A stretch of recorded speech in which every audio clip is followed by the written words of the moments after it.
قرآن مجید کا 17واں پارہ ہے، سورۃ الانبیاء ہے۔ اللہ کریم نے پہلی آیت میں ارشاد فرمایا کہ اقترب للناس حسابہم، فرمایا لوگوں کے حساب کا وقت قریب آ گیا، وہم فی غفلۃ معرضون، اور وہ ابھی بھی غافل ہو کر منہ پھیر رہے ہیں، غفلت میں منہ پھیر کے پھر رہے ہیں، حالانکہ اقترب للناس حسابہم، ان کے حساب کا وقت قریب آ گیا۔ جس کی عمر کل 70 سال ہے، اگر اس نے 35 سے اوپر گزار لی ہے تو پھر اس کے تو حساب کا وقت قریب آ ہی گیا ہے، لیکن ابھی بھی وہ غافل ہے، ابھی بھی دنیا داری کا مد و جزر ہے، ابھی بھی وہی اس کے کیف و سرور ہے۔ فرمایا غافل نہ بنو، جو دم غافل سو دم کافر، سانو مرشد اے ہو پڑھایا۔ دیکھیں نا، ایک آدمی مجبور ہوتا ہے اور ایک غافل ہوتا ہے، ان دونوں میں فرق ہے۔ ایک شخص کہتا ہے کہ رستے میں آتے ہوئے حادثہ پیش آ گیا تھا، خدا نہ خواستہ تو یہ مجبوری ہے، اور ایک یہ کہتا تھا کہ میں نا رستے میں کہیں کھڑا ہو گیا تھا، دھیان لگ گیا تھا، اس پر غصہ ہے۔ غفلت نہ ہونا چاہیے۔ حضرت سیدنا انس بن مالک رضی اللہ تعالی عنہ فرماتے ہیں، جب یہ آیہ کریمہ نازل ہوئی تو میں مسجد سے باہر نکلا تو ایک صحابی اپنے مکان کی چھت بنا رہے تھے، تعمیر کر رہے تھے، اور چھت تک مکان پہنچ گیا تھا۔ میری طرف دیکھ کر فرمانے لگے کوئی نئی آیت نہیں نازل ہوئی؟ تو میں نے کہا ہاں، آیت تو حضور نے پڑھ کے سنائی ہے، اقترب للناس حسابہم، لوگوں کے حساب کا وقت قریب آ گیا، وہم فی غفلۃ معرضون، اور وہ ابھی بھی اعراض کر رہے ہیں، منہ پھیر رہے ہیں اپنی غفلت میں۔ فرماتے ہیں جب میں نے انہیں یہ آیت سنائی نا، تھوڑی دیر کے لیے وہ خاموش ہو گئے، چپ کر گئے۔ پھر وہ نیچے اترے، انہوں نے ہاتھ جھاڑے اور مسجد نبوی کی طرف بڑھ گئے۔ میں نے کہا کہاں جا رہے ہو؟ مکان نہیں بنانا؟ تو فرمانے لگے تمہیں نے تو کہا ہے کہ حساب کا وقت آ گیا ہے، ابھی تو تم نے آیت سنائی ہے، تو اب میں مکان بناتا رہوں؟ اب تیاری کرتے اللہ کی بارگاہ میں حاضر ہوں، اب تیاری کرتے۔ ایک بات ہمارے بزرگ فرمایا کرتے تھے، وہ کہتے تھے لوگ نوکری سے بھی ریٹائر ہو جاتے ہیں، گھر کے کام کاج سے بھی ریٹائر ہو جاتے ہیں، ایک وقت ایسا آتا ہے کہ من پسند کھانوں سے بھی بندہ ریٹائر ہو جاتا ہے، معدہ ہی برداشت نہیں کرتا، کھا ہی نہیں سکتا۔ فرمایا کرتے تھے دعا کرو اللہ ہمیں گناہوں سے ریٹائر ہونے کی توفیق عطا کر دی، وہ اصل چیز ہے، اس سے بھی ہم ریٹائر ہو جائیں۔ تو اس آیہ مقدسہ میں اللہ تبارک و تعالیٰ نے اس بات کا ذکر فرمایا، اور فرمایا کہ وہ غافل ہو کے پھر رہے ہیں، دین کی باتوں سے روح گردانی کرتے ہیں، جب کوئی نصیحت کی کوئی نئی بات ان کے پاس آتی ہے تو توجہ سے سنتے نہیں، اور بس کھیل تماشے کے انداز سے سنتے ہیں، اور نبی کو اپنے جیسا بشر قرار دیتے ہیں، قرآن کو جادو، خواب پریشان، شاعری اور خود ساختہ کلام قرار دیتے ہیں۔ قرآن نے بتایا کہ پہلے رسول بھی حاملین وحی تھے، وہ بھی کھاتے پیتے تھے، بشری تقاضے اور نبوت و رسالت کی عظمت اور شان کے خلاف نہیں ہوتے۔ اس کے بعد پچھلی قوموں کی سرکشی اور ان پر نازل کیے جانے والے عذاب کے آنے پر ان کے اقرار جرم اور ندامت کے رائگاں جانے اور ان کے نیست و نابود ہونے کا ذکر ہے۔ آیت نمبر 22 سے لے کر اللہ تعالیٰ نے تقریباً آیت نمبر 24 تک پھر اپنی وحدانیت کے دلائل بیان فرمائے، زمین و آسمان کی تخلیق، صبح و شام کا آنا جانا، ان باتوں کا پھر سے ایک دفعہ ذکر فرمایا۔ آیت نمبر 25 میں فرمایا کہ ہر رسول کی طرف اس امر کی وحی کی جاتی رہی کہ اللہ وحدہ لا شریک ہے، اور صرف وہی عبادت کے لائق، اللہ کے علاوہ کوئی عبادت کے لائق۔ فرمایا یہ میں نے ہر نبی کو وحی کی، یہ ہر رسول کو کہا، اللہ کے علاوہ کوئی عبادت کے لائق، اللہ کے علاوہ کوئی عبادت کے لائق۔ بڑا ہی پسند ہے یہ جملہ اللہ کو، لا الہ الا اللہ، یہ اللہ کے علاوہ کوئی لائق عبادت ہے ہی نہیں۔ آیت نمبر 30 سے اللہ تعالیٰ نے تخلیق کائنات کے سلسلے کو بیان کرتے ہوئے فرمایا کہ آسمان اور زمین بند تھے، تو ہم نے ان دونوں کو کھول دیا اور ہم نے پانی سے ہر جاندار چیز بنائی. دروازے بند بھی ہم نے کھولے ہیں اور ہر جاندار چیز ہم نے پانی سے بنائی. پھر آیت نمبر 35 میں قانون قدرت بیان کیا کہ ہر نفس نے موت کا ذائقہ چکھنا ہے، یعنی ہر ذی حیات پر موت آئے گی. جو زندہ ہے وہ مرے گا بھی. الاشیاء تعریف بھی ازدادیہ، چیزیں اپنی ضدوں سے پہچانی جاتی ہیں. دن ہے تو پھر رات بھی آئے گی، صبح ہے تو شام بھی ہوگی. اسی طریقے سے یاد رکھیے گا کہ اگر کوئی زندہ ہے تو اس پر موت بھی آئے گی. آگے چل کے بتایا کہ قیامت اچانک آئے گی، حیرت زدہ کر دے گی، نہ کوئی اسے رد کر سکے گا اور نہ کسی کو مہلت دی جائے گی، اچانک آ جائے. آیت نمبر 42 سے اللہ کے سوا جتنے بھی معبود ہیں سب کی نفی کر دی گئی. آیت نمبر 46 میں فرمایا کہ جو لوگ عذاب کا مطالبہ کرتے، اگر ان کو اللہ کے عذاب کا جھونکا بھی لگے، ہلکی سی ہوا بھی لگے، تو یہ اپنے ظالم ہونے کا اعتراف کر لیں. اللہ اکبر. آیت نمبر 47 میں فرمایا کہ قیامت کے دن عدل کا ترازو قائم ہوگا اور کسی پر کوئی ظلم نہیں ہوگا. ہر ایک کا رائی کے دانے کے برابر بھی کوئی عمل ہوا تو وہ ریکارڈ پہ آئے گا. آیت نمبر 51 سے ایک بار پھر ابراہیم علیہ السلام کا ذکر ہے کہ وہ اپنے چچا اور قوم کو بت پرستی پر ملامت کرتے رہے اور کہتے رہے کہ اللہ کی قسم تمہارے پیٹھ کے پھیرنے کے بعد، جانے کے بعد تو میں تمہارے بتوں کے ساتھ خفیہ تدبیر کروں گا. تدبیر بڑی شاندار کی حضرت ابراہیم نے. جب قوم ساری میلے پہ چلی گئی نا تو آپ نے کلاڑا لیا اور چھوٹے سارے بت کاٹ دیے. ایک ہوتا ہے محبوب سے محبت کرنا اور ایک ہوتا ہے محبوب کے دشمن سے نفرت کرنا. یہ بھی بڑا ہی ضروری ہے. اللہ اکبر. یہ بھی جب بدر کی جنگ ہوئی نا تو اب رشتہ دار ایک دوسرے کے آمنے سامنے تھے. حضرت ابو عبیدہ بن جراح ان کے والد آئے تھے مقابلے میں بیٹے، رشتہ دار آمنے سامنے تھے. تو وہاں ایک جملہ ہے تاریخی جو حضرت عمر فاروق نے فرمایا، ایک تاریخی جملہ ہے. یہ محبوب کے دشمن سے عداوت رکھنا. اعلیٰ حضرت فرماتے ہیں دشمن احمد میں شدت کیجیے، ملحدوں سے کیا مربت کیجیے، اور شرک ٹھہرے جس میں تعظیم حبیب، اس برے مذہب پہ لعنت کیجیے. ہماری بھائی زمین ہی کوئی نہیں تو کسی کا رٹا کیا ہوگا، شاید آدھی نہیں تو جھگڑا کیا ہے. جھگڑا تو صرف اتنا ہی ہے کہ محبوب کے بارے میں کچی بات نہ کرو، کمزور بات میں اتنی سی بات ہے. کسی نے کہا تھا سیاست دے جھگڑے اساں چھوڑ دیتے تے دولت دے جھگڑے اساں چھوڑ دیتے. محبت دا جھگڑا ہے، چھڑا کوئی نہیں سکتا. یہ محبت دا جھگڑا ہے، یہ چھڑا کوئی نہیں سکتا. تو حضرت عمر فاروق نے بڑا تاریخی جملہ کہا، فرمانے لگے یا رسول اللہ صلی اللہ علیہ وسلم یہ لوگ ایک دوسرے کے رشتہ دار آمنے سامنے ہیں تو پریشانی ہو رہی ہے، حضور آپ حکم کریں. میرا ماموں بھی آیا ہے یہاں لڑنے کے لیے، تو آپ مجھے حکم دیں، میں ماموں کی گردن لے کے آتا ہوں. آپ ہمیں حکم دیں، خود ہم اپنے رشتہ داروں کو ہاتھوں سے قتل کریں گے، اس لیے کہ ہمارے نزدیک رشتہ وہی ہے جو محمد عربی کی محبت والا رشتہ ہے. تو یہ یاد رکھ لیں کہ یہ بھی ایک بہت بڑا اعزاز ہے کہ آپ کو دشمن پر غصہ ہے. وہ بھی عجیب انسان ہے جسے دشمن پہ غصہ ہی نہ آئے. اللہ نے قرآن میں کہا، میں سورہ توبہ میں آپ کو سنا آیا ہوں کہ فرمایا محبوب یہ منافق تیرے بے ادب ہیں، تو اگر 70 بار بھی کہے تو میں پھر بھی ان کو معاف نہیں کروں. اللہ سے بڑا تو رحم کرنے والا کوئی نہیں نا، اللہ سے بڑا تو کوئی نہیں نا. تو اگر رب کچھ لوگوں پہ جلال کرتا ہے تو یہاں بہت سارے لوگوں کو زیادہ انسانیت نظر آنے لگ جاتی ہے. وہ کہتے ہیں جی انسان ہے، او خدا کے بندے انسان وہ ہوتا ہے جو رسول اللہ کا ادب کرتا ہے صلی اللہ ہو. تو حضرت ابراہیم کو بڑا ہی غصہ تھا. یار آپ تھوڑا سمجھیں، یہ ایک ایسا پہلو ہے جس کی بڑی ضرورت ہے یہاں، آپ غور فرمائیں.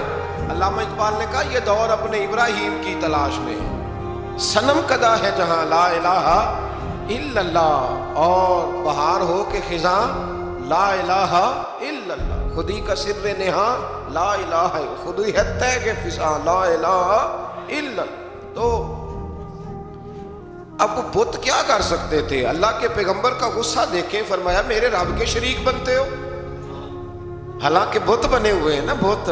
وہ شیخ سعدی نے مثال لکھی ہے، سوکنوں کی بات سناتے ہیں تو کہتے ہیں کہ ایک شخص نا مٹی کی بیوی بنا کے نا تو اس پہ دوپٹہ ڈال کے اپنی بیوی سے کہنے لگا یہ تیری سوکن ہے. تو شام کو واپس گھر آیا تو اس نے مٹی کی عورت بھی ساری توڑ ڈالی تھی. یہ غصہ ہوتا ہے نا اپنے شریک پہ. تو کہا حضرت ابراہیم میرے رب کے شریک بنتے ہو تو سارے چھوٹے چھوٹے بت توڑ دیے, پاش پاش کر دیے, اور جو بڑا بت تھا اس کی گردن پہ کلہاڑا رکھ دیا. تو شام کو وہ آئے تو کس نے کیا یہ حال؟ تو کہنے لگے اسی نے کیا ہے جو روز ان کے بارے میں ہمیں بتلاتے تھے. بلایا حضرت ابراہیم کو, تو حضرت ابراہیم فرمانے لگے بڑے ہی بیوقوف ہونا, بڑے ہی بیوقوف ہونا, ان خداؤں کو پوجتے ہو جو اپنے آپ کو نہیں بچا سکے, بڑے ہی پاگل ہو نا تم, بڑے ہی پاگل ہو. اور پھر کہنے لگے کہ وہ جو تمہارا بڑا معبود جس کو تم مانتے ہو نا معاذ اللہ, اس کی گردن پہ میں نے کلہاڑا رکھ دیا, اسی سے پوچھ لو کس نے مارا ہے. تو وہ کہنے لگے بت تو نہیں نا بولتے. تو فرمانے لگے آؤ پھر میرے رب کا کلمہ پڑھو, جو بولتا ہے تو پھر قرآن کی آیتیں ارشاد فرما دیتا ہے. اب کافر کا یہ حال ہے کہ دلیل سے لوگ آ جاتے ہیں تو لڑائی کرتے ہیں. انہوں نے کیا کیا؟ انہوں نے کہا پکڑو اسے آگ میں ڈال دو. آگ جلائی, اور اس کی وسعت اتنی زیادہ تھی کہ اوپر سے کوئی پرندہ بھی گزرتا تھا نا تو وہ بھی نیچے گر جاتا تھا جل کے. میلوں تک آگ جلائی. کس کے لیے؟ ایک بندے کے لیے. اس لیے کہ نمرود کو پتا تھا بندہ تو ایک ہے پر اس کے پیچھے طاقتیں خدائی ہیں. اور آگ میں ڈالا حضرت ابراہیم کو. اے آگ ابراہیم پہ ٹھنڈی بھی ہو جا اور سلامتی والی بھی ہو جا. یہاں مفسرین نے لکھا ہے اگر خالی ٹھنڈی ہونے کا کہا جاتا تو زیادہ ٹھنڈی ہو جاتی. اللہ نے فرمایا زیادہ ٹھنڈی نہ ہونا, سلامتی والی ٹھنڈی ہونا, جس ٹھنڈک کو برداشت کیا جا سکے. تو ان کے تو معبود بھی اپنے آپ کو معاذ اللہ نہ بچا سکے, اور جناب ابراہیم کے رب نے انہیں بچا لیا. پھر نمرود کلمہ پڑھ گیا تھا, حضرت ابراہیم آگ سے نکل آئے نا, پڑھ گیا تھا کلمہ, ختم اللہ علی قلوبہم. کچھ لوگوں کو اللہ نے سزا دی ہے کہ ان کے دلوں پر مہر لگا دی. آیت نمبر 78 سے حضرت داؤد اور سلیمان علیہ السلام کے ایک مقدمے کا ذکر ہے, جس میں حضرت داؤد نے فیصلہ کیا تو جناب سلیمان علیہ السلام نے اس کے برعکس فیصلہ کیا. تو اللہ تعالیٰ نے فرمایا کہ ہم نے سلیمان علیہ السلام کو صحیح فیصلہ کرنے کی سمجھ عطا فرمائی. دونوں باپ بیٹا تھے نا, تو فرمایا ہم نے سلیمان کو صحیح فیصلہ کرنے کی سمجھ عطا کی ہے, اور ہم نے دونوں کو قوت فیصلہ اور علم عطا کی ہے. اب یہاں بات سمجھنی ہے, ایک نے فیصلہ ٹھیک کیا ہے اور ایک کے فیصلے کو قرآن نے ٹھیک قرار, لیکن اللہ فرماتے ہیں قوت فیصلہ ہم نے دونوں کو دی ہے, اور علم بھی ہم نے. اس کا مطلب یہ ہوا کہ پھر امام شافعی, امام اعظم, امام مالک اور امام احمد بن حنبل, فیصلے کی قوت اللہ نے سب کو عطا فرمائی. کسی نے کوئی فیصلہ کر دیا اور کسی نے کوئی فیصلہ کر دیا, تو یہ اجتہادی معاملات ہیں. جو جس کے پیچھے بھی چلے گا اللہ اسے رائے ہدایت ہی عطا فرمائے گا. اس سے یہ بات بھی معلوم ہوئی کہ ایک عدالت اگر فیصلہ کرے تو دوسری میں نظر ثانی کے لیے مقدمہ لے جانے کی اجازت ہے. یہ بھی اس سے ایک بات ثابت ہوتی ہے. اس کے بعد اللہ تعالیٰ نے داؤد علیہ السلام کے معجزات کا ذکر فرمایا ہے, یعنی پہاڑوں کا ان کے تابع ہونا, پہاڑوں اور پرندوں کا ان کے ساتھ مل کے تسبیح پڑھنا, اور جنگ سے حفاظت کے لیے ان کا زرہ بنانا. اسی طرح ہوا کو سلیمان کے تابع کرنا علیہ السلام, اور جو ان کے حکم سے ان کے تخت کو ہوا میں اڑا کر لے جاتی تھی, اور جنات کو ان کے تابع کرنا, وہ ان کے حکم سے کام کرتے تھے. جنات میں جن بھی تابع ہوتے ہیں اللہ کے نبیوں کے. جب نبی پاک طائف سے واپس آئے تھے تو حضور پریشان تھے, تو جنوں کی جماعت نے آ کے کلمہ پڑھا. کہا یا رسول اللہ اگر وقتی طور پر انسان نہیں مانتے تو ہم تو حاضر ہیں نا, ہمیں کلمہ پڑھا. تو جن رسول اللہ کے غلام بنے. تو حضرت سلیمان کا تخت بھی ہوا میں اڑتا تھا. کبھی کسی زمانے میں لوگ اس پر اعتراض کرتے تھے کیسے اڑ سکتا ہے, جب سے جہاز اڑنے لگ گیا ہے نا, اب سائنسدانوں نے اس پہ اعتراض کرنا چھوڑ دیا ہے. باقی بھی ساری چیزوں پہ چھوڑ جائیں گے آہستہ آہستہ. پھر اس کے بعد اللہ تبارک و تعالیٰ نے حضرت ایوب علیہ السلام کا ذکر فرمایا ہے. اللہ نے انہیں بیٹے دیے, مال دیا, اولاد دی, پھر اللہ نے آزمائش میں ڈالا. چھت گری تو ساری اولاد انتقال کر گئی, جانور, کھیت کھلیان سارے ہی چلے گئے, اور وجود میں آبلے پڑ گئے, پھوڑے پھنسیاں نکل آئے. کچھ لوگ معاذ اللہ ایسی عجیب باتیں کرتے ہیں نبیوں کے بارے میں کہ کوڑ کا مرض ہو گیا معاذ اللہ. اللہ کے نبیوں پر ایسے امراض نہیں آیا کرتے. کچھ آبلے پڑ گئے, اتنا محدثین نے لکھا ہے تکلیف میں تھے. ایک دن زوجہ کہنے لگی آپ اللہ کے نبی ہیں, دعا ہی کر لیں. اللہ شفا دے دے۔ تو آپ فرمانے لگے سکھ کتنی دیر رہے؟ کہنے لگی 60 سال۔ فرمایا ذرا دکھوں کو بھی 60 سال ہو لینے دے، پھر دعا بھی کر لیں گے۔ ابھی تو 16-17 سال ہوئے، اتنے سال گزر لینے دو۔ آپ کی زبان سے یہ لفظ نکلے تو اللہ نے شفا عطا کر دی، اولاد بھی دے دی، سارا کچھ عطا فرمایا۔ تو اس بات کا ذکر کیا۔ پھر اس سے آگے چل کے حضرت اسماعیل کا بھی ذکر ہے، ادریس علیہ السلام کا، ذوالکفل، ذوالنون یعنی حضرت یونس کا، اور جناب زکریا کا بھی ذکر ہے۔ حضرت یونس علیہ السلام اپنی قوم سے ناراض ہو کے چلے گئے تھے، اور پھر اللہ کی تقدیر سے دریا میں ڈال دیے گئے، اور دریا میں ان کو مچھلی نے نگل لیا۔ انہوں نے تہ در تہ ظلمت میں اللہ سے ان کلمات کے ساتھ توبہ کی، لا الہ الا انت سبحانک انی کنت من الظالمین۔ بزرگوں نے لکھا ہے جب بھی انسان کسی مشکل میں پڑ جائے تو یہ کلمے پڑھے، اللہ نجات عطا کر دے گا۔ اس کو آیت کریمہ بھی کہتے ہیں۔ اللہ تعالیٰ نے فرمایا تو ہم نے ان کی پکار سن لی اور انہیں غم سے نجات عطا کی، اور ہم اسی طرح مومنوں کو نجات دیتے ہیں۔ حضرت زکریا علیہ السلام نے اولاد کے لیے دعا کی تو اللہ تعالیٰ نے ان کو بڑھاپے میں یحییٰ علیہ السلام عطا فرمائے۔ پھر اس سے آگے حضرت عیسیٰ علیہ السلام اور جناب مریم سلام اللہ علیہا کا ذکر بھی انہی آیات میں۔ آیت نمبر 94 میں مومنین صالحین کے اعمال رائے گا نہ جانے اور اس کے لکھنے کا ذکر ہے۔ آیت نمبر 96 میں پھر ایک دفعہ یاجوج ماجوج کی قوم کا اللہ نے اس کا حال بتایا انہوں میں۔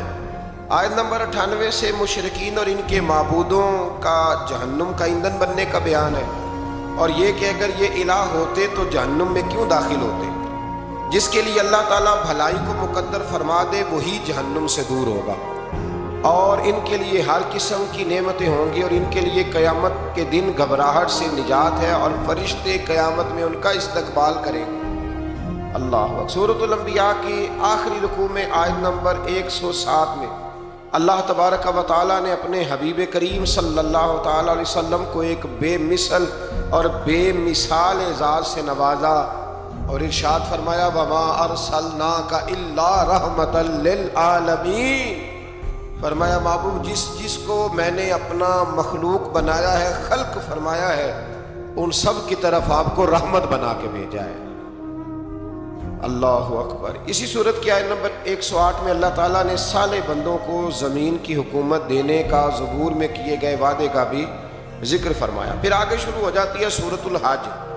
اچھا اب ناراض نہ ہوئیے گا، میری رائے ہے، کچھ لوگ پوچھنے آتے ہیں نا جی فلانا کام نہیں ہو رہا، تو ان کو نہ کبھی سورت بتاتے ہیں تو سورت کا نام بھی نہیں صحیح لے پاتے۔ میرا خیال ہے کہ لوگوں کو قرآن مجید کی ساری سورتوں کے نام بھی نہیں آتے، یہ میرا خیال ہے، غلط بھی ہو سکتا ہے۔ تو سورتوں کے نام تو کم از کم یاد ہونے چاہیے نا۔ ایک صاحب کو میں نے کہا کہ سورہ ممتحنہ پڑھا کریں، تو کہنے لگے یہ تو میں نے آپ سے سنا ہے۔ تو یہ تو درست نہیں ہے نا جی، کہ ہمیں وہ چیزیں جن کا دروازے کا نام ہی نہ آئے گا تو اندر کیسے داخل ہوگی؟ اتنا تو ہونا چاہیے کہ نہیں ہونا چاہیے۔ سورہ حج شروع ہوتی ہے، اس کی پہلی آیت میں اللہ تعالیٰ نے تقوی کا حکم دیتے ہوئے قیامت کی ہولناکیوں کو بیان کیا کہ قیامت ایک زلزلے کے طور پر برپا ہوگی، اور اس کا منظر اس قدر دہشت ناک ہوگا کہ دودھ پلانے والی مائیں اپنے دودھ پیتے بچوں کو بھول جائیں گی، فراموش کر دیں گی، ہر حاملہ کا حمل ساکت ہو جائے گا، لوگ مدہوش نظر آئیں گے جبکہ وہ مدہوش نہیں ہوں گے، لیکن اللہ کے عذاب کی شدت کے باعث ان کی یہ کیفیت ہوگی۔ اللہ تعالی ہمیں اس دن محبوب کریم کے جھنڈے کے نیچے جگہ عطا فرمائے۔ آیت نمبر 3 سے بتایا کہ بعض لوگ بغیر علم کے اللہ کے متعلق جھگڑا کرتے ہیں اور اس سرکش شیطان کی پیروی کرتے ہیں جس کے متعلق لوح محفوظ میں لکھا جا چکا ہے کہ جو اس کو دوست بنائے گا وہ اس کو گمراہ کر دے گا اور اس کو بھڑکتی ہوئی آگ کے عذاب کی طرف لے جائے گا۔ آیت نمبر 5 سے اللہ تعالیٰ نے حشر و نشر کی صحت اور امکان پر تخلیق انسانی اور پھر انسانی عمر کے مراحل کا ذریعے استدلال فرمایا ہے۔ آیت نمبر 9 میں عذرائے تکبر، جو لوگ تکبر کے طور پر اپنی گردن موڑنے والے شخص کا ذکر کرتے ہوئے فرمایا کہ یہ اللہ کی راہ سے گمراہ کرنے والا ہے، اس باعث اس کے لیے دنیا میں ذلت ہے اور قیامت کے دن جلانے والا عذاب ہے، اور یہ اس کی ان بد اعمالیوں کی سزا ہے جو اس نے آگے بھیجی، بے شک اللہ بندوں پر ظلم کرنے والا نہیں ہے۔ نبی پاک علیہ السلام نے فرمایا جو دنیا میں تکبر کرتے ہیں قیامت کے دن اللہ انہیں چیونٹیوں کی شکل میں مسخ کر دے گا۔ اللہ تعالیٰ عاجزی کی توفیق عطا فرمائے۔ آیت نمبر 11 سے ان لوگوں کا ذکر کیا کہ جن کا مقصود دنیاوی مفادات ہے، اگر انہیں کوئی بھلائی مل جائے تو وہ دین پر مطمئن ہو جاتے ہیں، اور اگر کوئی آزمائش آ جائے تو منہ کے بل پلٹ جاتے ہیں۔ ایسوں نے ایسے ہی دنیا اور آخرت کا نقصان سمیٹا۔ ایسے لوگ ان کی عبادت کرتے ہیں جو نہ انہیں نقصان پہنچا سکتے ہیں اور نہ ہی نفع دے سکتے ہیں، یہ دور کی گمراہی ہے۔ پھر آیت نمبر 17 میں فرمایا کہ دنیا میں بظاہر اہل ایمان، یہود، صابی، عیسائی، آتش پرست اور شرک کرنے والے ملے جلے سے ہیں۔ اللہ قیامت کے دن ان سب کے درمیان فیصلہ فرمائے گا، بے شک اللہ ہر چیز پر نگہبان ہے۔ آیت نمبر 18 میں بتایا کہ جو کچھ آسمانوں اور زمینوں میں ہے، سورج، چاند، ستارے، پہاڑ، درخت، چوپائے اور بہت سے انسان اللہ ہی کے لیے سجدہ کرتے ہیں، اور بہت سے وہ بھی ہیں جن پر عذاب مقدر ہو چکا، اور جس کو اللہ ذلیل کرے گا تو اسے پھر کوئی عزت دینے والا نہیں ہے۔ بس یہ دعا کرے اللہ پردہ پوشی عطا فرمائے، اور اللہ جو عزت دے تو اپنی بارگاہ ناز سے دائمی عزت عطا فرمائے۔ آیت نمبر 19 سے مومنین اور کفار ہر دو فریق کا ذکر ہے۔ کفار کے لیے دردناک عذاب اور مومنین کے لیے اخروی نجات اور نعمتوں کا ذکر ہے۔ آیت نمبر 25 سے فرمایا کہ جن لوگوں نے کفر کیا اور اللہ کے راستے سے اور اس مسجد حرام سے روکنے لگے جس کو ہم نے لوگوں کے لیے مساوی بنایا، خواہ وہ مقامی ہو یا باہر سے آئے، جو اس مسجد حرام میں ظلم کے ساتھ زیادتی کا ارادہ کرے گا ہم اس کو دردناک عذاب چکھائیں گے۔ اگر اللہ تعالیٰ کسی گروہ کو وہاں حکومت دے دو تو اس کو یہ حق نہیں پہنچتا کہ وہ دوسروں کو ذلیل کرے۔ یہ اللہ نے قرآن میں بیان کر دیا، فرمایا جو مسجد حرام میں کسی کے ساتھ ظلم اور زیادتی کرے گا اللہ اسے دردناک عذاب دے گا۔ ہم یہاں بیٹھ کے کم سے کم بات کرتے ہیں، آپ کو پتہ ہے معتدل بات کرتے ہیں، ہماری خواہش نہیں ہوتی، ہم اپنی بات کرتے ہیں، کسی کو چھیڑتے نہیں، لیکن کیا وہاں بیٹھے لوگوں کا بھی تو یہ حق بنتا ہے کہ نہیں بنتا کہ وہ بھی کوئی اختلافی بات نہ کرے؟ یا اگر کوئی بات کرنی ہے تو پہلے پوچھ لیں، لیکن اگر وہ ہمارے بزرگوں کے نام اس طرح لے کے توہین ہو، توہین یعنی نام لیتے وقت وہ توہین کے لب و لہجے کو اختیار کریں تو یہ ظلم ہے، یہ زیادتی ہے، یہ ایک جبر ہے۔ یعنی باقی امیر ملکوں کے لوگ اگر گروپوں کی شکل میں آئیں تو وہ ٹھیک ہے، لیکن اگر غریب ملک کے 4-5 لوگ کٹھے آ جائیں تو وہ کٹھے رہ سکتے؟ یہ ظلم ہے، یہ زیادتی ہے۔ اللہ تبارک و تعالیٰ صبح قیامت اس کا حساب لے گا۔ رب کریم نے قرآن میں بیان فرما دیا، اللہ تعالیٰ سمجھنے کی توفیق عطا فرمائے۔ جب آپ کسی قوم سے اس کے بارے میں پوچھیں گے، مطلب آپ نے منشور پوچھنا ہے پاکستان کا، الحمدللہ سارے مزدور قابل عزت ہیں، تو منشور آپ ریڈی والے سے پوچھیں گے کہ بتائیں پاکستان کی تحریک جب چل رہی تھی تو منشور دستور کیا تھا؟ اس کو پتہ ہے بیچارے کو کیا، اس کو تو روزی روٹی تو فرصت نہیں۔ آپ اس شعبے کے بندے سے بات کریں۔ آپ نے جب اہل سنت کا عقیدہ پوچھنا ہے تو آپ کسی جاہل کو پکڑ کے پوچھیں گے، کسی ان پڑھ بندے کو پوچھیں گے؟ ایک جاہل آدمی کو کھڑا کر لیا جاتا ہے، اسے پوچھتے ہیں جی فلانی فلانی بات بتا، تو وہ بیچارہ کیا بتائے گا؟ اگر آپ میں اخلاقی جرت ہے تو پھر آپ اس طرح کریں کہ جو کسی مذہب کے نمائندے ہیں ان کے سامنے آ کے بات کریں اور ان سے آپ دلائل لیں اور نظریہ پوچھیں۔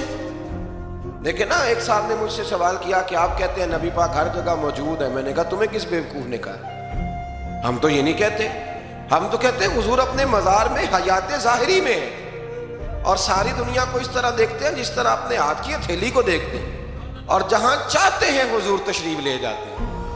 یہ ہم نے کب کہا ہے کہ اپنے وجود کے ساتھ نبی پاک ہر جگہ حاضر و ناظر؟ اتنا بڑا جھوٹ لوگ بولتے ہیں۔ ایک بڑا سیاںا بیانہ بندہ ہے ایک جماعت کا، اس کی کتاب میرے پاس ہے، اس نے لکھا ہے کہ یہ جو لوگ ہیں یہ اپنے پیر کو چھوٹا خدا مانتے ہیں۔ کبھی کہا ہے کسی نے؟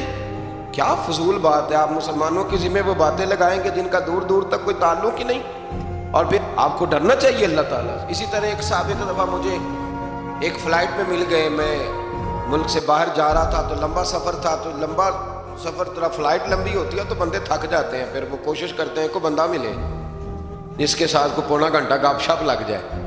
تو اس نے مجھے دیکھ لیا، آ گئے، کہنے لگے جی آپ حضور کو عالم الغیب مانتے ہیں؟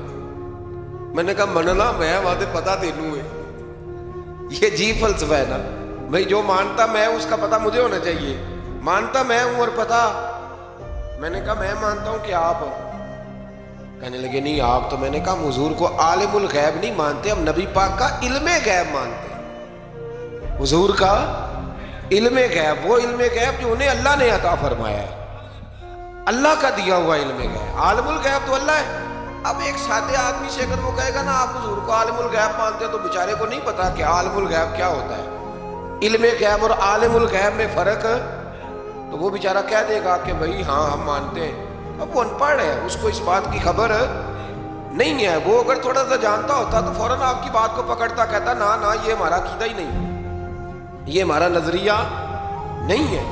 تو اس لیے سمجھ لے، اسی طرح سے ایک بیان کاٹ کے لے آئے جی فلاں عالم نے کہا ہے کہ اللہ کے سوا کوئی مددگار نہیں، تو میں نے کہا بالکل ٹھیک ہے، اللہ کے سوا کوئی مددگار ہے، اللہ کے سوا کوئی مددگار ہے۔ تو جو جنگ بدر میں دین کے مددگار بنے تھے، جو جنگ احد میں دین کے مددگار بنے تھے، وہ کیا تھا؟ وہ اللہ کی مدد تھی، اللہ نے بندوں کے ذریعے کرائی تھی۔ اسی طرح کی اللہ کی مدد ہوتی ہے۔ تو یہ جتنے غریب ہیں، الحمدللہ مسلمان بڑی سخاوت کرتے ہیں، رمضان میں دیتے ہیں نا غریبوں کو، تو مدد کون کر رہا ہے ان کی؟ تو وہ تو سیٹھ کو دعا دے کے چلے گئے، تو چودھری کو دعا۔ تو اس لیے سمجھ لے اتنا لمبا نہیں ہے کہ جتنا لوگوں نے بنا دیا ہے، بہرحال اللہ تعالیٰ سمجھنے کی توفیق عطا فرمائے۔ تو اس سے آگے تھوڑا سا بڑھتے ہیں، تو اللہ تبارک و تعالیٰ نے آیت نمبر 27 سے حضرت ابراہیم علیہ السلام کو حکم دیا کہ لوگوں میں بلند آواز سے حج کا اعلان کر دیں، وہ آپ کے پاس دور دراز رستوں سے پیدل اور ہر دبلے اونٹ پر سوار ہو کے آئیں گے۔ حضرت ابراہیم نے ایک پتھر پر کھڑے ہو کے ندا کی، اللہ اکبر، اے لوگو اللہ نے تمہارے اوپر حج فرض کر دیا۔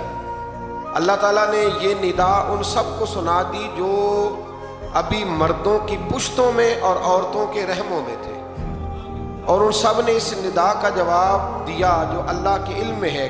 قیامت تک حج کرنے والے تھے، ان سب نے ماؤں کے پیٹوں سے بھی کہا لبیک، باپوں کی پشتوں میں بھی کہا، اور بعض نے لکھا ہے جتنی دفعہ کسی نے لبیک کہا اتنا ہی حج کرنے جائے گا۔ پتہ نہیں اب ہم نے کتنی دفعہ کہا ہے، دعا فرمائے اللہ زیادہ ہی توفیق عطا فرمائے، زیادہ اللہ موقع۔ آپ اخلاص کے ساتھ آواز دیں، میں کہا کرتا ہوں ہمارے ذمہ اذان پڑھنا ہے، گن پوائنٹ پہ لوگوں کو نمازی بنانا ہماری ذمہ داری۔ حضرت ابراہیم نے اس وقت آواز دی، حضرت ابراہیم نے بغیر لاؤڈ سپیکر کے آواز دی، تو رب نے ماؤں کے رحموں میں بھی آواز پہنچا دی۔ میں بڑا آدمی تو نہیں ہوں، چھوٹا ہوں، بڑا چھوٹا ہوں، اور یہ بات صرف آپ لوگوں کے سامنے نہیں کہتا، میں محسوس کرتا ہوں، میں اس کا قائل ہوں، مجھے پتہ ہے آپ میں سے جتنے لوگ ہیں اللہ کے فضل سے میں باوضو بیٹھا ہوں، میں کسی ایک بندے سے بھی اپنے آپ کو افضل نہیں سمجھتا، میں اپنے آپ کو چھوٹا جانتا ہوں، مجھے خبر ہے اللہ تبارک و تعالیٰ معاف فرمانے والا ہے۔ تو میں کسی شخص میں سے بھی، آپ میں سے ایسا شخص جو ظاہراً مجھ سے عمل میں بھی کمزور نظر آتا ہے، لیکن میں نے اپنی طبیعت سے پوچھتا ہوں تو افضل جانتا ہوں۔ لیکن ہم نے چھوٹی سی مسجد میں بیٹھ کے دین کی بات شروع کی، کبھی کبھی نا دنیا کے آخری کونے سے بھی لوگ ہمیں فون کر لیتے ہیں، یعنی ایسے ایسے ملک کا نام لیتے ہیں کہ جو میں نے کبھی سنا بھی نہیں ہوتا، ایسے ایسے ملک کا نام لیتے ہیں۔ میں برطانیہ میں گیا تو مجھے، آپ یقین کریں، کچھ لوگ میرے گلے مل کے اس طرح روئے کہ جیسے بچھڑے ہوئے ہیں صدیوں سے مجھ سے، تو وہ کہنے لگے ہم تو خواب دیکھ رہے ہیں، آپ سامنے آ گئے۔ تو میرے ذہن میں یہی آیات آ رہی تھی کہ بندہ آواز دیتا ہے اور اس کو پہنچاتا میرا رابی ہے، بندہ کمزور ہے، وہ آواز دیتا ہے تو پہنچانا اللہ تبارک و تعالیٰ کے ذمہ کرم پہ ہے۔ اللہ تبارک و تعالیٰ اخلاص کی توفیق دے اور ریاکاری سے محفوظ فرمائے۔ آیت نمبر 28 میں مقررہ ایام یعنی یوم نحر اور بعد کے دنوں میں قربانی کرنے کا حکم دیا گیا ہے۔ ایام نحر عید کا پہلا، دوسرا اور تیسرا دن۔ آیت نمبر 29 میں ایسی نظروں کو پورا کرنے کو حکم دیا گیا ہے جو معصیت پر مبنی نہ ہو، اور اللہ کے گھر کے طواف کا بھی حکم ہے۔ آیت نمبر 31 میں اللہ تعالیٰ کے ساتھ شریک قرار دینے والوں کی مثال کو اس طرح بیان کیا گیا ہے کہ ایسا شخص گویا آسمان سے گرا، پھر اسے مردار خور پرندے نے جکڑ لیا، یا آندھی نے اس کو کسی دوسری جگہ پھینک دیا۔ آیت نمبر 32 میں فرمایا کہ جس نے اللہ کی نشانیوں کی تعظیم کی تو بے شک یہ دلوں کا تقویٰ ہے۔ آیت نمبر 34 سے فرمایا کہ ہم نے ہر امت کے لیے قربانی کا طریقہ مقرر کیا تاکہ وہ اللہ کے دیے ہوئے بے زبان چوپایوں پر ذبح کے وقت اللہ کا نام لیں۔ بس تمہاری عبادت کا مستحق ایک اللہ ہی ہے، اور قربانی کے اونٹوں کو ہم نے تمہارے لیے اللہ کی نشانیوں میں سے بنا دیا، ان میں تمہارے لیے بھلائی ہے، پس تم ان کو قطار میں کھڑا کر کے ان کے نہر کرنے کے وقت اللہ کا نام لو، پھر ان سے خود بھی کھاؤ اور محتاج اور مانگنے والوں کو بھی کھلاؤ۔ آیت نمبر 37 میں عبادات میں اخلاص کی تعلیم دیتے ہوئے فرمایا کہ قربانی کا مقصد گوشت پوشت کا حصول نہیں، بلکہ قربانی کا مقصد تو اللہ کی رضا ہے۔ آیت نمبر 39 میں مظلوم مہاجر مسلمانوں سے نصرت کا وعدہ کر کے اپنے دفاع میں لڑنے کی اجازت کا بیان ہے۔ آیت نمبر 39 تا 41 میں بتایا کہ یہ سنت الہیہ ہے کہ وہ مجاہدین کے ذریعے ظالموں کا کلا کما فرماتا ہے۔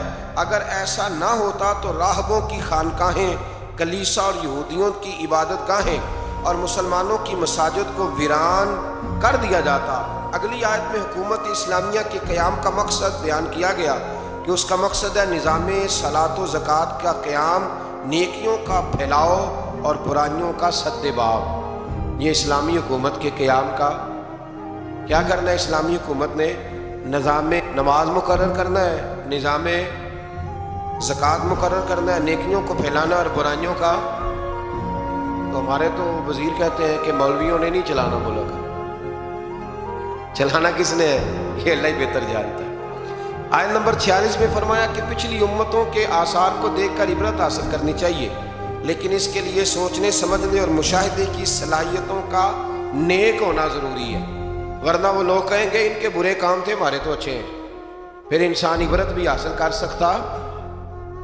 آیت نمبر 48 میں کفار کے عذاب کے معاملے میں جلدی کرنے، مہلت ملنے سے غلط فہمی کا شکار ہونے پر فرمایا کہ عذاب تو آ کر ہی رہے گا، اللہ اپنے وعدوں کے خلاف نہیں کرتا۔ آیت نمبر 49 میں رسول اللہ صلی اللہ علیہ وسلم کو تمام روئے زمین کے انسانوں کے لیے نذیر بنا کر بھیجنے کا بیان فرمایا۔ آیت نمبر 52 سے فرمایا کہ آپ سے پہلے انبیاء جب اپنی امتوں کے سامنے اللہ کی آیات پڑھتے تو شیطان امت کے افراد کے دلوں میں شبہات ڈال کر عمل سے روکتے، اور یہ وسوسہ اندوزی بیمار اور سخت دل والے لوگوں کے لیے آزمائش اور اہل علم کے ایمان میں مضبوطی کا سبب بنتی۔ فرمایا جب شیطان وسوسہ دیتا ہے نا تو الجھتے وہ لوگ ہیں، پریشانی ان لوگوں کو ہوتی ہے جن کے دلوں میں پہلے سے شبہات ہوتے ہیں، اور جن کے دلوں میں شبہات نہیں نہ ہوتے، شیطان جب وسوسہ دیتا ہے تو ان کا یقین اور مضبوط ہو جاتا ہے۔ یہ سمجھنے کی بات ہے، ہم گنجائش دیتے ہیں تو شیطان اندر داخل ہوتا ہے، دروازے کی کنڈی لگا کے رکھیں گے تو چور اندر وہ نہیں اندر آئے گا۔ آیت نمبر 61 سے نظام گردش لیل و نہار، بارش کے نزول اور اس کے نتیجے میں سبزے کے اگنے کو اللہ نے اپنی قدرت کی نشانیوں قرار دیا۔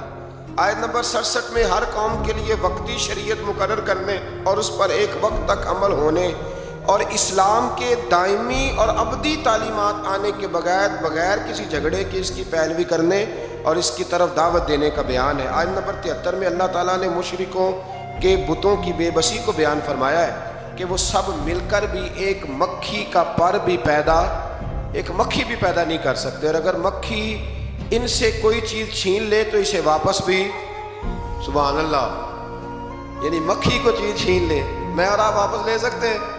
اللہ کرے ہمیں سمجھ آئے۔ اللہ فرماتا ہے دیکھو ہے تو مکھی۔ امام مالک رحمۃ اللہ تعالیٰ علیہ بیٹھے تھے تو ہارون رشید سے مکھی نہیں سنبھالی جا رہی تھی، بار بار مارتا، کئی دفعہ ایک مکھی نہیں پکڑی جاتی، پتہ نہیں کدھر سے نکل جاتی ہے، اس نے بڑا ہی ستایا، کچھ کرنے نہیں دیتی تھی۔ تو ہارون رشید جذبات میں امام مالک سے کہنے لگا حضور یہ اللہ نے مکھی کیوں پیدا کر دی؟ معاذ اللہ، اس کی کیا ضرورت تھی؟ تو امام صاحب فرمانے لگے فوراً، ڈرتے نہیں تھے نا بادشاہوں سے وہ لوگ، فوراً فرمانے لگے یہ اللہ نے تیرے جیسے بادشاہوں کا غرور توڑنے کے لیے پیدا کی ہے، کہ اللہ فرماتا ہے تم سے تو مکھی نہیں سنبھالی جاتی اور تم حکومتیں چلانے کی بات کرتے ہو۔ بت اور ان کے پجاری دونوں کمزور ہیں۔ آیت نمبر 75 میں فرمایا کہ منصب رسالت کوئی فرمائشی منصب نہیں، اللہ تعالیٰ خود رسولوں کو منتخب فرماتا ہے اور وہ سب کچھ جانتا ہے۔ آیت نمبر 77 میں ہمہ وقت بندگی کا حکم دیا گیا۔ اس پارے کی آخری آیت میں دین کی سربلندی کے لیے سر توڑ کوششیں کرنے دین کے معاملے میں تنگی نہ ہونے، ملت ابراہیم کی پیروی کرنے، اور آخر میں نماز قائم کرنے، زکوٰۃ ادا کرنے، اللہ تعالیٰ کے دامن رحمت کو مضبوطی سے پکڑنے کا بیان فرمایا۔ اللہ تعالیٰ کی مدد ان چیزوں سے وابستہ ہے۔ آج ایک سپارہ اور بیان کرنا ہے۔ اللہ تعالیٰ توفیق عطا فرمائے، اللہ تعالیٰ ہمت عطا فرمائے، آپ سب کو اللہ بڑی برکتیں عطا فرمائے۔ سورۃ المومنون سے یہ پارہ شروع ہوتا ہے۔ سورۃ المومنون کی جو ابتدائی 11 آیات ہیں وہ تعلیمات اسلامی کی جامع آیات ہیں۔ ان میں فلاح یافتہ جو کامیاب ہونے والے ایماندار ہیں ان کی صفتیں بیان کی گئیں۔ فرمایا گیا کہ وہ نمازوں میں خشوع خضوع کرتے ہیں، ہر قسم کی بیہودہ باتوں سے لا تعلقی، زکوٰۃ کی ادائیگی، اپنی پاک دامنی کی حفاظت، امانت اور عہد کی پاسداری اور نمازوں کی پابندی۔ آخر میں فرمایا گیا کہ ان صفات کے جو حامل اہل ایمان ہیں وہ ہمیشہ جنت میں رہیں گے۔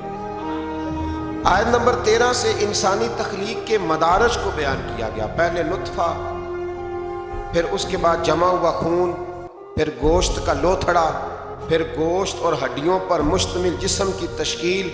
اس کے بعد فرمایا یہی خالق و مالک موت کے بعد آخرت میں دوبارہ زندہ کر دے گا۔ جو ماں کے پیٹ میں صورتیں بناتا ہے نا، قبر سے بھی دوبارہ زندہ کر لے۔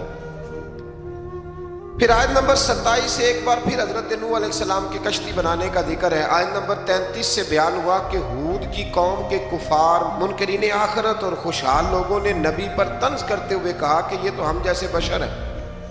اللہ تعالیٰ نے پھر ان کی ہلاکت کا بیان فرمایا، اور پھر اللہ تعالیٰ نے حضرت موسیٰ اور ہارون کی بعثت کا بھی ذکر کیا، اور قوم موسیٰ کی سرکشی جو پچھلے پاروں میں گزر گئی اس کا بھی یہاں اللہ نے دوبارہ ذکر فرمایا۔ آیت نمبر 52 سے دین اسلام کے ایک ہی دین ہونے، فرقہ بازوں کا اسلام کی وحدت کو پارا پارا کرنے، اور ان کے جو امیر لوگ ہیں ان کے خوش فہمی میں مبتلا ہونے کا بیان بھی فرمایا گیا۔ آیت نمبر 56 سے فرمایا کہ وہ اہل ایمان جن کے دلوں میں خشیت الہی ہے، جو شرک نہیں کرتے، جو اللہ کی راہ میں عاجزی کے ساتھ خرچ کرتے ہیں، اور جنہیں قیامت پر ایمان ہے، وہی لوگ نیکیوں میں جلدی کرتے ہیں اور سبقت کرتے ہیں۔ آیت نمبر 64 میں کفار کی پکڑ اور اس پر ان کے چلانے کا بیان ہے۔ اس کا سبب یہ ہے کہ یہ اللہ تعالیٰ کی آیات سے روگردانی کرتے، تکبر اختیار کر کے قرآن کو افسانہ کہہ کے بکواس کرتے تھے۔ آیت نمبر 78 سے اللہ تعالیٰ کی نعمتوں کا ذکر ہے کہ اس نے انسان کو سننے کے لیے کان، دیکھنے کے لیے آنکھیں، سمجھنے کے لیے دل عطا کیا۔ گردش لیل و نہار، زندگی اور موت اسی کے قبضہ و قدرت میں۔ آیت نمبر 85 سے اللہ تعالیٰ نے استفہامی انداز میں بیان کیا کہ اگر ان منکرین آخرت سے پوچھا جائے کہ زمین اور ان کے خزانوں کا مالک کون ہے، 7 آسمانوں عرش عظیم کا مالک اللہ، ہر چیز کی بادشاہت کس کے قبضے میں ہے؟ اللہ کے، جس کے مقابل کوئی نہیں، وہ کون ہے؟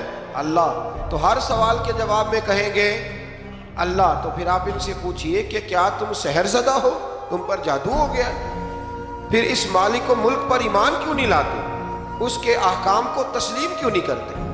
آیت نمبر 91 سے بیان ہوا کہ اللہ کی کوئی اولاد نہیں، اس کے سوا کوئی عبادت کا مستحق نہیں ہے۔ اگر ایسا ہوتا کہ ایک سے زیادہ خدا ہوتے تو ہر ایک اپنے لشکروں کو لے کر دوسرے پر غلبہ پانے کی کوشش کرتا۔ حالانکہ اللہ وحدہ لا شریک کے اقتدار کو چیلنج کرنے والا کوئی نہیں۔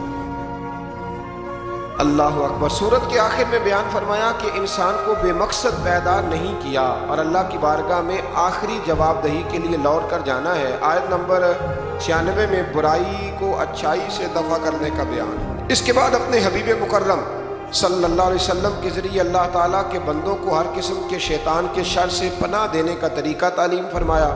آیت نمبر 99 سے کفار کی موت کے وقت کی ندامت اور ان کے دنیا میں واپس جا کر نیک عمل کرنے جیسی ناممکنہ باتوں کی تمنا کرنے کا بیان بھی ہے۔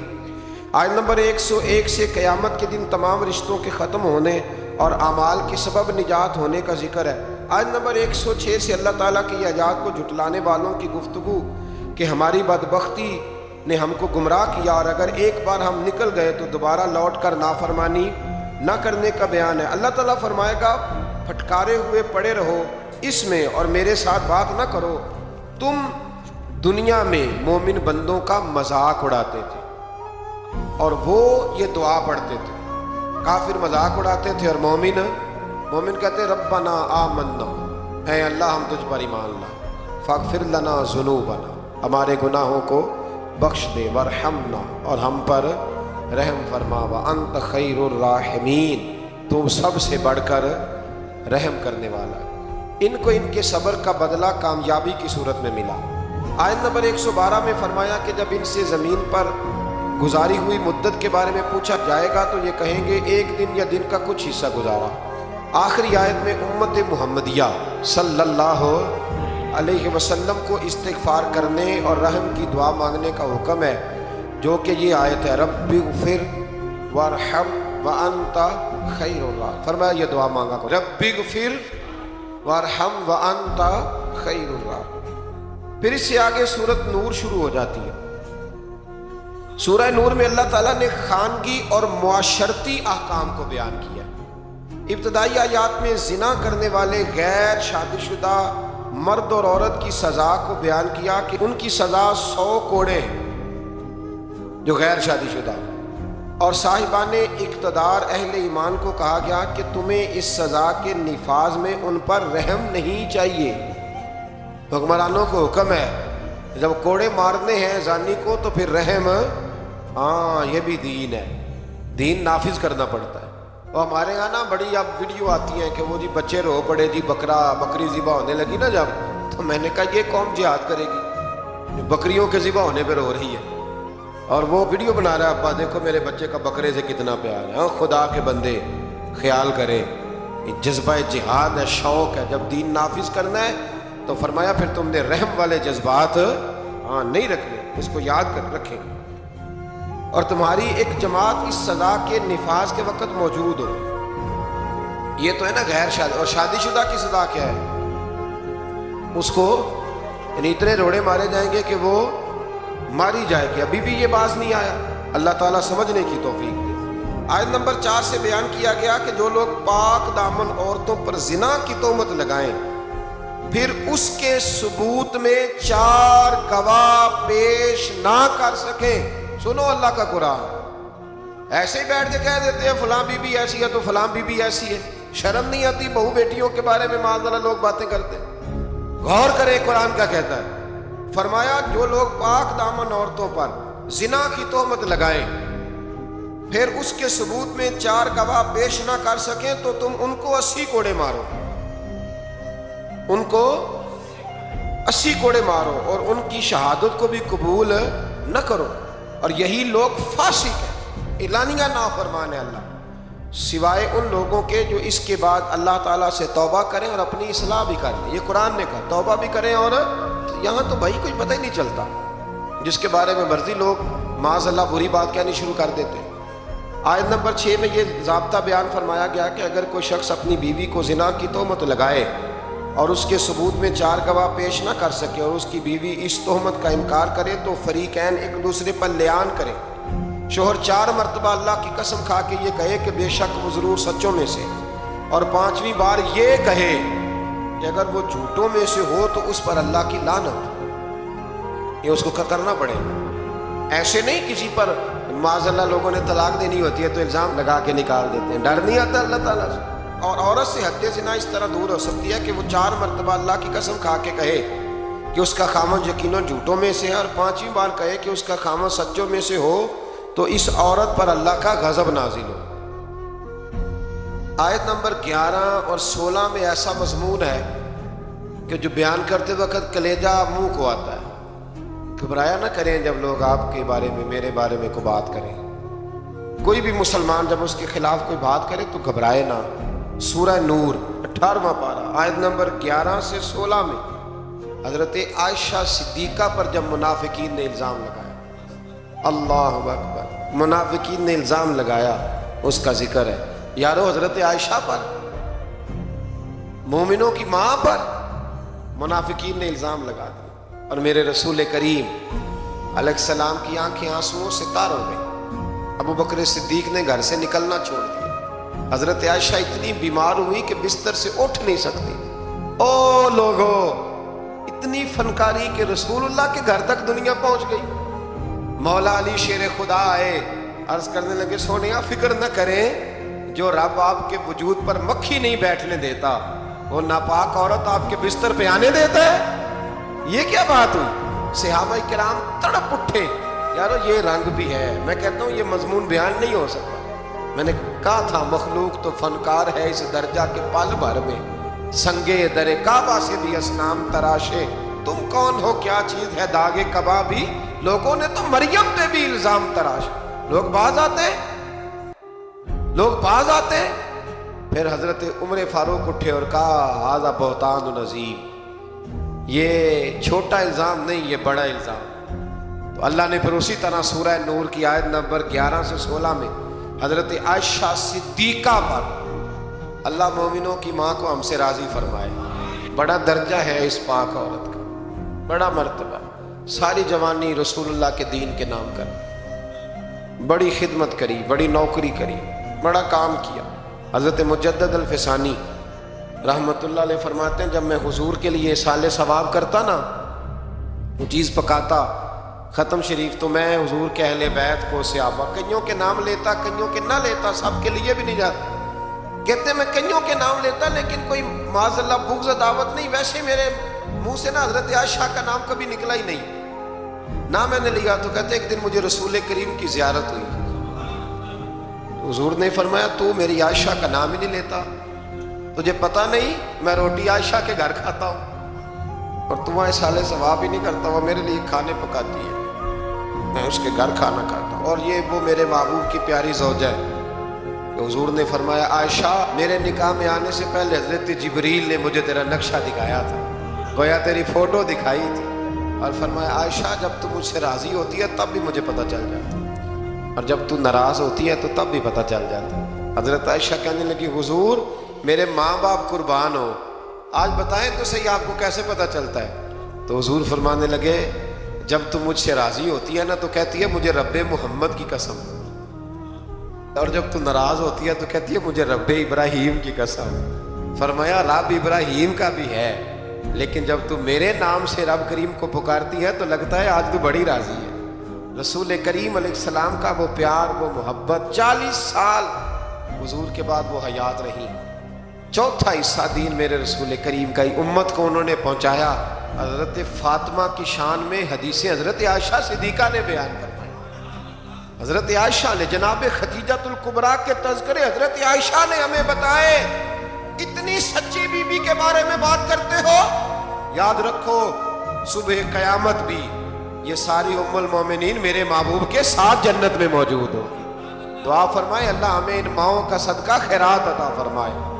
تو آیت نمبر 11 سے 16 میں حضرت عائشہ صدیقہ پر جو منافقین نے تہمت لگائی اس کی جانب اشارہ فرمایا، اور ان چیزوں کا سد باب کیا جو معاشرے کے بگاڑ کا باعث ہو سکتی ہیں۔ جن منافقین نے یہ تہمت لگائی تھی ان کا پردہ فاش کیا، جو مسلمان منافقین کے بجھائے ہوئے حسین جال میں پھنس گئے تھے ان پر عتاب فرمایا اور ان کو تنبیہ کی وہ آئندہ ہوشیار رہیں اور منافقین کے کہنے پر نہ آئے۔ منافق مسلمانوں کی عزت و ناموس کو برباد کرنے کے در پہ، اس لیے مسلمانوں کے لیے جائز نہیں کہ وہ سنی سنائی بات کو آگے بڑھا دیں، بلکہ مومن مردوں اور مومن عورتوں کو اپنوں کے متعلق، یہ اللہ فرماتا ہے، اپنوں کے متعلق نیک گمان کرنا چاہیے، اور اگر تہمت لگانے والے اس تہمت پر 4 گواہ نہ لائیں تو وہی اللہ کے نزدیک جھوٹے ہیں، اور اگر دنیا اور آخرت میں تم پر اللہ کا فضل اور اس کی رحمت نہ ہوتی تو تم نے جس تہمت کا چرچا کیا تھا اس کی وجہ سے تمہیں بہت بڑا عذاب پہنچتا۔ تم نے اس کو سنتے ہی یہ کیوں نہ کہا کہ ایسی بات کرنا ہمارے لیے جائز نہیں، اے اللہ تو پاک ہے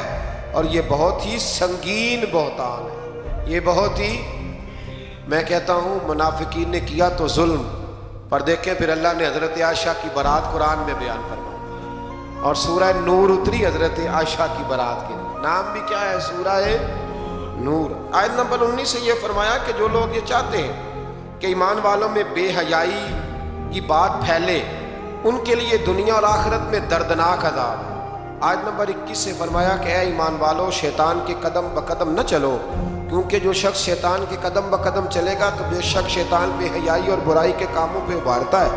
آیت نمبر 22 میں رشتہ داروں اور مسکینوں کی دل آزاری کے سبب ان پر خرچ کرنے سے ہاتھ نہ روکنے، معاف کرنے اور درگزر کرنے کا بیان۔ یہ بھی سمجھنے والی آیت ہے.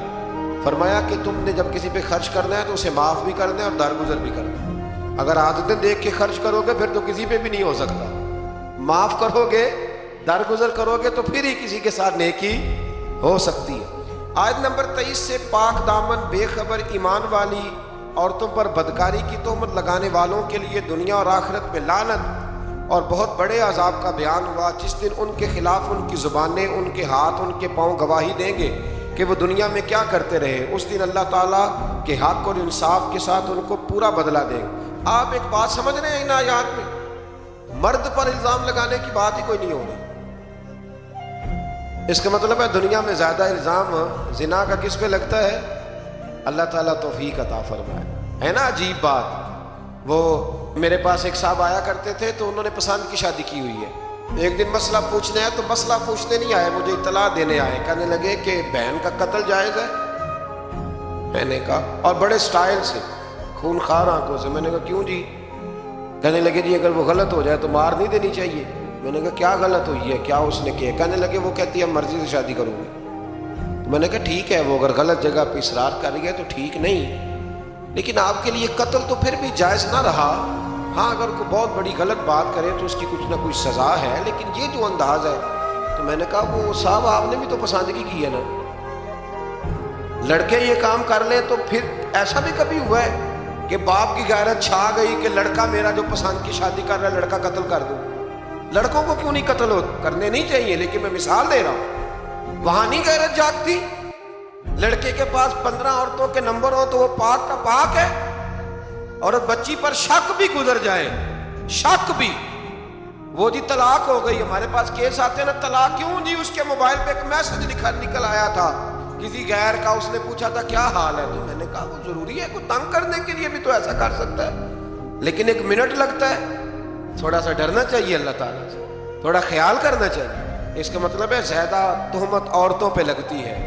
عورت کو اسلام نے بڑی عزت دی، عورت کو اسلام نے بڑی عزت دی ہے. کبھی اسے بیٹی بنایا، کبھی بہن بنایا، کبھی اسے کہا یہ جب تیرے نکاح میں آئے گی تو تیرا ایمان مکمل کر دے گی. ایمان کے مکمل ہونے کا سبب ہے اتنا بڑا درجہ ہے بی بی کا. اور پھر میرے رب کریم کے محبوب نے فرمایا کہ اللہ تعالیٰ نے نا جنت ہی ماں کے قدموں کے نیچے رکھ دی. تھوڑا خیال کریں، اکرام کریں، احترام کریں. اللہ توفیق عطا فرمائے. پھر آیت نمبر 30 سے مسلمان مردوں کو یہ حکم دیا کہ وہ اپنی نگاہیں نیچی رکھیں، اپنے شرمگاہوں کی حفاظت کریں. اسی طرح مسلمان خواتین کو حکم دیا کہ اپنی نگاہیں نیچی رکھیں اور اپنی عصمت کی خود حفاظت کریں. اپنی زیبائش کو، اپنے فیشن کو ظاہر نہ کریں. اپنی زیب و زینت دکھانی ہو تو صرف اپنے خامد کو دکھائیں، یہ اللہ نے منع کر دیا. اور جسم کے جس حصے کا پردہ ممکن ہو جیسے ہاتھ اور پیر، ان کے سوا باقی جسم کو ڈھانپ کر رکھیں اور اپنے گریبانوں کو دوپٹوں سے چھپائے رکھیں، یہ اللہ قرآن میں فرما. اور اپنے خامد اور اپنے محارم یعنی جن سے نکاح نہیں ہو سکتا، جیسے بھائی ہے، بیٹا ہے، باپ ہے، اور اپنے نوکروں اور کم اور ناسمجھ بچوں کے سوا اپنے بناؤ سنگار کو کسی کے سامنے ظاہر نہ کریں. اور زمین پر زور سے پاؤں مار کے نہ چلے. عورتوں کو حکم مل رہا ہے، عورتیں توجہ کریں تاکہ ان کی پوشیدہ زیب و زینت ظاہر نہ ہو. اور ان تمام برائیوں سے اللہ کی بارگاہ میں توبہ کرنے پر کامیابی ہے. آیت نمبر 32 سے فرمایا کہ تم اپنے بے نکاح مردوں اور عورتوں کا نکاح کر دو، اور اپنے باصلاحیت غلاموں اور باندیوں کا اگر وہ فقیر ہوں تو اللہ ان کو اپنے فضل سے غنی کر دے گا. جو لوگ نکاح کی گنجائش نہیں رکھتے وہ اپنی عفت اور پاکیزگی برقرار رکھیں حتیٰ کہ اللہ تعالیٰ انہیں اپنے فضل سے غنی کر دے. اللہ تو فرما رہا ہے نکاح کر دو غنی ہو جاؤ گے. تو ابا جی کہتے ہیں جنی دیر تکر پیراں تے نہ کھلوتا اگر کتے کھلا دیے. یہ عجیب بات ہے نا جی. وہ پیراں تے پتہ نہیں اس نے کب کھڑے ہونا ہے. آپ بچوں کی شادیاں جلدی کریں تاکہ بہت سارے گناہوں کا دروازہ ویسے ہی بند ہو. آیت نمبر 35 میں فرمایا اللہ آسمانوں اور زمینوں کا نور ہے. پھر اس نور کی وضاحت بھی بیان کی. آیت نمبر 37 سے اللہ تعالیٰ نے اپنے گھروں میں اللہ کا ذکر کرنے پر ان مسلمانوں کی تعریف کی جن کو تجارت اور خرید و فروخت اللہ کے ذکر کرنے، نماز پڑھنے اور زکوٰۃ ادا کرنے سے غافل نہیں کرتے. وہ اس دن سے ڈرتے ہیں جس میں دل اور آنکھیں الٹ پلٹ ہو جائیں گی. اللہ نے تعریف کی ہے، فرمایا کاروبار بھی پورا کرتے ہیں، میری عبادت بھی صحیح کرتے ہیں، زکوٰۃ بھی وقت پہ دیتے ہیں. ہم یہ کہتے ہیں کہ نہیں سارا کچھ چھوڑیں گے تو عبادت ہوگی. اللہ نے تعریف کی، فرمایا ڈیوٹیاں بھی کرتے ہیں اور رب رب بھی۔ آیت نمبر 39 میں کافروں کے اعمال کی مثال کو اس طرح بیان کیا گیا کہ وہ زمین میں چمکتی ہوئی اس ریت کی طرح ہے جس کو پیاسا دور سے پانی گمان کرتا ہے۔ ریت دور سے دیکھے نا چمکتی تو کیا لگتی ہے، اسی طرح کافروں کے اعمال ہے، حتیٰ کہ وہ جب اس کے قریب پہنچتا ہے تو کچھ نہیں پاتا، اور وہ اللہ کو اپنے قریب پاتا ہے جو اس کا پورا حساب چکا دیتا ہے۔ ان کے اعمال کا گہرے سمندر کی تاریکیوں کی مثل ہے جن کو تہ در تہ موج ڈھانپے ہوئے ہے، اس کی بعض تاریکیاں بعض سے زیادہ ہیں، جب کوئی اپنا ہاتھ نکالے تو اس کو دیکھ نہ سکے۔ جس کے لیے اللہ نور نہ بنائے اس کے لیے کوئی نور نہیں ہے۔ آیت نمبر 51 پہ آتے ہیں، فرمایا جو لوگ اللہ اور اس کے رسول کی اطاعت کرتے ہیں اور اللہ سے ڈرتے ہیں اور اس کی نافرمانی سے بچتے رہتے ہیں تو وہی لوگ کامیاب ہونے والے ہیں۔ اس آیت کے بارے میں حضرت عمر فرمایا کرتے تھے یہ جوامع الکلم آیت ہے، اور ایک رومی جو نیا مسلمان ہوا تھا اپنے ایمان لانے کا سبب اسی آیت کا تمام کتب مقدسہ کی تعلیمات اور احکام کا جامع ہونا بیان فرمایا گیا۔ یہ ایک آیت کہ جو لوگ اللہ اور اس کے رسول کی اطاعت کرتے ہیں، اللہ سے ڈرتے ہیں اور نافرمانی سے بچتے ہیں، اللہ سے ڈرتے ہیں اور نافرمانی سے بچتے ہیں، یہ لوگ کامیاب ہیں۔ آیت نمبر 53 میں فرمایا کہ منافقین اللہ کی خوب پکی قسمیں کھا کے کہتے ہیں کہ وہ جہاد کے لیے ضرور نکلیں، بڑی پکی قسم کھاتے ہیں، ہم جہاد کے لیے ضرور جائیں گے۔ آپ کہیں گے کہ زیادہ قسمیں نہ کھاؤ، تمہاری اطاعت کی حقیقت ہمیں معلوم ہے، آپ کہہ دیں ابھی ان سے کہ نہ کھاؤ زیادہ قسمیں، ہمیں پتہ ہے تم نے کتنا جانا ہے۔ آیت نمبر 55 میں اہل ایمان کو یہ بشارت دی کہ اللہ تمہیں زمین میں ضرور خلافت عطا کرے گا اور ضرور بالضرور اس دین کو محکم اور مضبوط کر دے گا۔ تم نماز قائم کرو، زکوٰۃ ادا کرو اور اخلاص کے ساتھ رسول کریم علیہ السلام کی اطاعت پر ڈٹے رہو، اللہ تمہارے خوف اور پریشانی کو حالت امن اور سکون سے بدل دے۔ آیت نمبر 58 سے پردے کے احکام کی وضاحت فرمائی کہ تمہارے نوکروں اور نابالغ بچوں کے لیے بھی 3 اوقات میں اجازت حاصل کرنی ضروری ہے۔ نماز فجر سے پہلے، ظہر کے وقت جب تم اپنے فالتو کپڑے اتار دیتے ہو، عشاء کی نماز کے بعد جب تمہارے لڑکے بلوغت کی عمر کو پہنچ جائیں تو ان کو بھی اجازت طلب کر کے آنا چاہیے جیسا کہ ان سے پہلے مرد اجازت طلب فجر سے پہلے، ظہر کے وقت، اس وقت بھی کچھ لوگ سویا کرتے تھے، اور عشاء کی نماز کے بعد جب بھی کوئی گھر میں جائے تو کیا کرے، کہنے اپنے گھر جان دی بھی اجازت لو، ہاں وہیں تو اجازت لینی ہے، آپ اجازت لیں۔ جو بھی کسی کے آرام کا وقت ہو نا اس میں آپ بے دھڑک نہ چلے جائیں، اس لیے کہ نہ جانے کوئی کس حالت میں ہو، اللہ سمجھنے کی توفیق عطا فرمائے۔ آیت نمبر 60 سے فرمایا جو بوڑھی عورتیں جو نکاح کی امید نہیں رکھتی ان پر اضافی پردہ اور حجاب کا اہتمام نہ کرنے میں کوئی گناہ نہیں، لیکن اگر وہ اس میں بھی احتیاط کریں تو ان کے لیے زیادہ افضل ہے۔ ایسی بوڑھی عورت جو نکاح کے قابل نہ رہے اس پر حرج کوئی نہیں، لیکن کرے کہ پردہ تو اس کے لیے بھی بہتر ہی ہے۔ یہاں بڑی جلدی لوگ اس سے گنجائش لے لیتے ہیں، جو میں نے کہا ہے اس پر غور کیجیے گا۔ آیت نمبر 61 میں معذور لوگوں اور دیگر مسلمانوں کو اپنے والدین، رشتہ داروں اور دوستوں کے گھر سے کچھ کھا پی لینے کی اجازت دی گئی ہے۔ اس کے بعد اکیلے اور مل کر کھانے کی اجازت ہے، اور گھر داخل ہوتے وقت گھر والوں کو سلام کرنے کا بیان ہے۔ پتر نہ سلام لوے تو وہ شامت آ جاندی ہے، نہیں پتہ سلام لئیدا ہے، اگر ابا جی نہ لے تو چلے میں اگلی بات ہی نہیں کرتا، چونکہ مسئلہ نہ بن جائے کوئی، ابا جی کو بھی تو لینا چاہیے سلام کے نہیں۔ بچے کہتے ہیں ہمیں لیکچر ملتے ہیں اور ابا جی خود سلام نہیں لیتے۔ میرا خیال ہے اگر ابا جی سلام لیں گے تو پھر بچوں کو لیکچر دینے کی ضرورت ہے، وہ خود بخود سلام لے لیں گے۔ آیت نمبر 62 میں انتظامی آداب کا بیان فرمایا گیا۔ مومنین صرف وہی ہیں جو اللہ اور اس کے رسول صلی اللہ علیہ وسلم پر حقیقتاً ایمان رکھتے ہیں، اور جب وہ کسی مجتمع ہونے والی مہم میں رسول اللہ صلی اللہ علیہ وسلم کے ساتھ ہوتے ہیں تو ان کی اجازت کے بغیر کہیں نہیں جاتے۔ اے رسول صلی اللہ علیہ وسلم، جو لوگ آپ سے اپنے کام کے سلسلے میں اجازت طلب کرتے ہیں آپ ان میں سے جسے چاہے اجازت دیں اور ان کے لیے اللہ سے مغفرت طلب کریں۔ حضور چاہیں تو اجازت دیں اور چاہیں تو۔ آیت نمبر 63 میں بارگاہ رسالت کے آداب گفتگو اور انداز خطاب کا بیان ہے، اور نبی کریم علیہ السلام کی نافرمانی پر مرتب ہونے والے عذاب سے ڈرایا گیا کہ تم رسول اللہ صلی اللہ علیہ وسلم کے بلانے کو ایسا قرار نہ دو جس طرح تم آپس میں ایک دوسرے کو بلاتے ہو، اور جو لوگ رسول اللہ صلی اللہ علیہ وسلم کے حکم کی خلاف ورزی کرتے ہیں وہ اس سے ڈریں کہ انہیں کوئی مصیبت پہنچ جائے یا انہیں کوئی دردناک عذاب پہنچ جائے۔ بے شک اللہ ہی کی ملکیت ہے جو کچھ آسمانوں میں ہے اور جو کچھ زمینوں میں ہے۔ اللہ کو تمہارے حال کا خوب علم ہے، جس دن وہ اللہ کی طرف لوٹائے جائیں گے تو ان کے کیے ہوئے سب کاموں کی خبر دے گا، اور اللہ ہر چیز کو جاننے والا ہے۔ آخر پہ آتی ہے جی سورۃ الفرقان۔ سورۃ الفرقان کی آیت نمبر 4 سے اس بات کا بیان ہے کہ کفار نے قرآن مجید کے کلام الہی ہونے کا انکار کیا اور اسے رسول اللہ صلی اللہ علیہ وسلم کا خود ساختہ کلام قرار دیا کہ پچھلے لوگوں کا کوئی افسانوی کہانیاں معاذ اللہ جو انہوں نے لکھوائی ہیں۔ کفار مکہ کے اس اعتراض کا بھی ذکر ہے کہ یہ رسول کھانا کھاتے ہیں، بازاروں میں چلتے ہیں، ان کی تائید کے لیے کوئی فرشتہ کیوں نہ اتارا گیا، انہیں کوئی خزانہ اور باغات کیوں نہ عطا کیے گئے، اور انہوں نے اللہ اور اس کے رسول صلی اللہ علیہ وسلم کو سحر زدہ بھی کہا معاذ اللہ، اور قیامت کے دن کو بھی جھٹلایا۔ اللہ تعالیٰ ان کی ان بے تکی باتوں کا رد فرمایا کہ قرآن کو اللہ کا کلام کہا، اور یہ کہ پہلے رسول بشری تقاضوں کے تحت کھانا بھی کھاتے تھے، اپنی ضرورت کے لیے بازار بھی جاتے تھے، یعنی بشری ضروریات نبوت اور رسالت کے منافی نہیں ہوتی۔ آج کل پیری مریدی میں بھی یہی مسئلہ ہے، پیر صاحب کو ہنسنا بھی نہیں چاہیے، انہوں کہیں آنا جانا بھی نہیں چاہیے، یعنی پیر صاحب کا تو یہاں تک حال خراب ہو جاتا ہے کہ کسی نے نا پیر صاحب کو دیکھ لیا نا کسی جگہ کسی ہوٹل میں بیٹھ کے کھانا کھاتے تو کہتے ہیں تسی اتنے روٹی کھانا آئے ہو، وہ خدا کے بندو یہاں انسان نہیں آتے روٹی کھانے۔ دیکھیں نا قرآن کس طرح ہمیں ترتیب سے چیزیں سمجھاتا ہے، کہتے ہیں جناب آپ یہاں کھڑے ہیں، چلو جی ٹھیک ہے، یہاں نہیں کھڑے ہوتے۔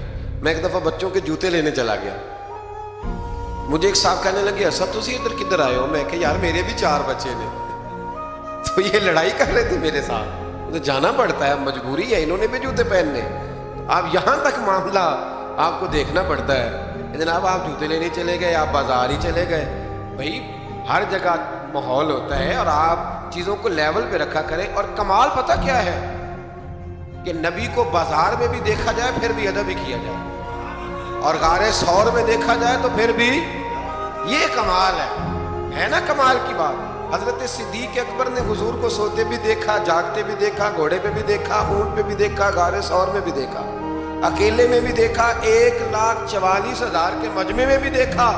تو کسی نے کہا ابو بکر رج گئے ہو؟ کہنے لگے کہاں، میرا تو دل کرتا ہے وہ بیٹھا رہے اور میں دیکھتا ہی رہوں۔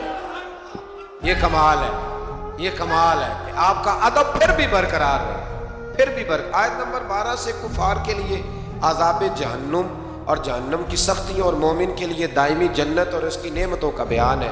آیت نمبر 17 سے کفار اور ان کے معبودوں کے اکٹھے ہونے اور معبودان باطلہ کا سارا الزام کفار پہ لگانے کا ذکر ہے۔ اللہ ہماری حاضری قبول فرمائے۔